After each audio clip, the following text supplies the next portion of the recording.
It's funny every time you get on an aircraft and they're going through the safety precautions that nobody listens to anymore. One of the first things they say is, put the oxygen mask on yourself. Yeah. Because you can't help anybody off the plane if you're passed out on the floor.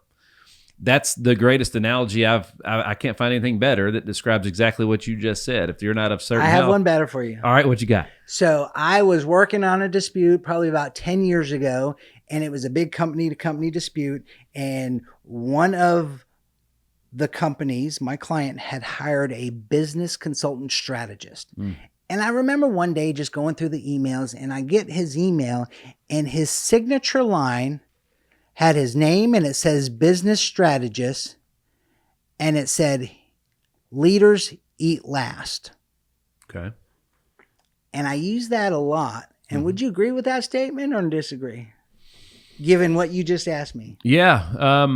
I've said that leaders eat last thousands of times. Thousands of times.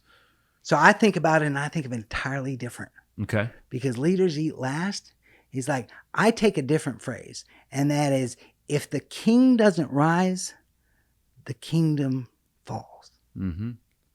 The king must rise. The kingdom falls. That goes back to your analogy. If I am not taking care of my health, my finances, my mental well-being, how can I help my kids? How can I help the next generation? So the plane's going down. I got to put the oxygen mask on me first. That's right. So I am no good if I'm in a wheelchair or if I've lost a leg because my sugar has gone out of control. Like, how can I be the best person of me for my kids? How am I teaching them about life and stuff unless I don't step up to the plate and do what I need to do?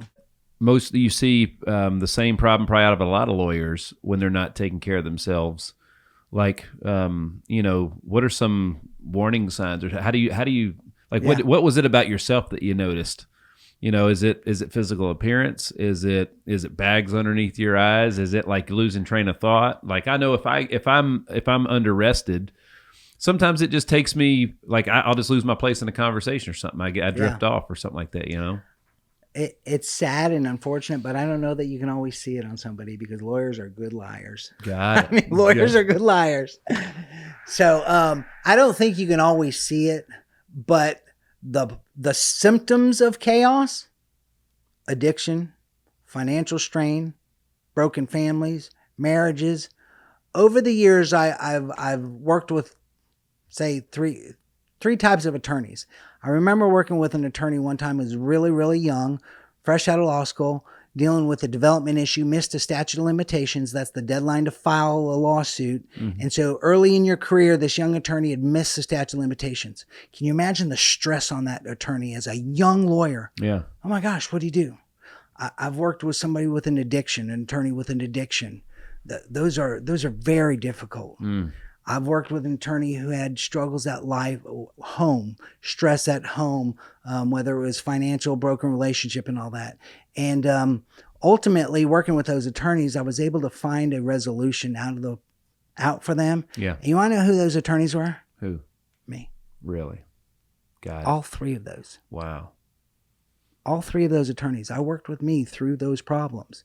My addiction was sugar. Yeah. You give me a box of hot tamales, dude, I was golden. Yeah. So I never had alcohol. Of course, I was smoking, but my true drug of choice was hot tamales and sweet tarts. That was just killing me. But again, the stress of home, broken, going through a divorce, all those things. So I've dealt with those issues. So I think the symptoms of chaos is what you see. You don't see actually, broken eyes or somebody dealing with that. And what lawyers are trained to do is, again, solve the problem. Instead of solving the problem, they just try and cover it up. And so that's what we want to do. We need to, you mentioned something earlier, is like, just stop lying to yourself. Yeah. That was the first step for me is, Matt, stop lying. That's it. When you stop lying and you can look in the mirror and say, and this may be crude to a number of your listeners, Matt, you are fat. You're out of control. You have no control of your weight. You can't control your impulses. You need to do something about it. And when you look yourself in the mirror and you stop lying, then you can say, okay, let's do something about it. It's freeing when you can do that. My son Ethan, literally last night, he had snuck his a screen into his bedroom after when it's no longer, and my wife busted him, and it was just so funny because he immediately like started just off the cuff, just rattled off all the reasons that he needed to go grab it real quick. There was this emergency, and I'm just laughing out loud in the kitchen listening to this conversation. And I used to do the same thing, and there's something that's just, I was free the moment that I could take anything that I had ever done wrong and just be like, yep. Yeah. And just own it. Just, it was like, yeah, like all the skeletons in my closet that I used to hide, the moment I let them out, it was like, oh, that felt so good. Yeah. I'm still the same person. You know, I found out who was really important in my life from the people that stayed around when they finally figured out who the real Nick was, right? Not the Nick that put himself out in front of everybody. And it's, again, I was free at that moment. And I think maybe that's why I'm so drawn to like it looks like optimism, but it's just a way of life. It's just a way of life, the same as you. Like your perspective on, like, honestly, I have a little dog. You've met him, Sully. If he did to my couch what your dog did to yours, Sully may not be here anymore. I don't know, but like your perspective was just, I was like, that's honestly, like, what do I actually achieve by losing it? And the answer is nothing. And I'm starting to see, you know, no matter what side of the political spectrum you fall on, I think we can all agree that there's some folks that have had some rage moments online where they just absolutely look ridiculous. Well, Nick looked like that too, I found out, in my living room and in my son's bedroom and in my bedroom and everything else when I would lose my cool. And God gave me that perspective one time where I saw how ridiculous I looked. Yeah. And I'm like, I need to fix that. I'm still working on it. It doesn't happen as often as it used to. But the moment I used to really make it hard. I was really hard on myself when I would do those things for days at a time.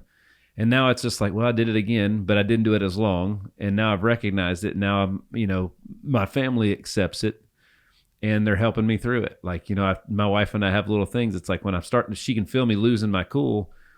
Just walk, you know, can you just walk up and just give me a hug? And that's my cue to know, chill. You're going the wrong direction. Right. So, again, I used to hide all that.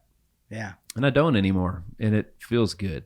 And the best thing you can do as a dad and a husband is to model that for your kids. Yeah, I used to do the same thing with my dad. When I was busted when I was younger, even as a young adult, I would make up stuff to save face. Yeah. But what I didn't know is that everybody knew it and they could see through it, you know? And it was so not, but then those false truths that you're telling, let's just call them, because it wasn't an intentional lie. I wasn't lying to hurt anybody. It was just, again, it was selfish. Yeah. It was a selfish reason to do that. So those false truths, over time, you start to believe those things. And then it's like everything compounds and then it becomes a way of life. So it's crazy when I'm watching my son, I'm raising my son and I'm watching him grow up. There's so many, like, his brain functions so much like mine did at that age, you know, and you always hear your parents say, I know what you're thinking before you're thinking it. It's true, dude. Being outside of Jesus, I think God's greatest gift is a child. My kids made me a better person 1,000%. Yeah. So again, the greatest lesson I think I could teach my kids is humility. Mm-hmm. And going back to this concept, my yard, your yard.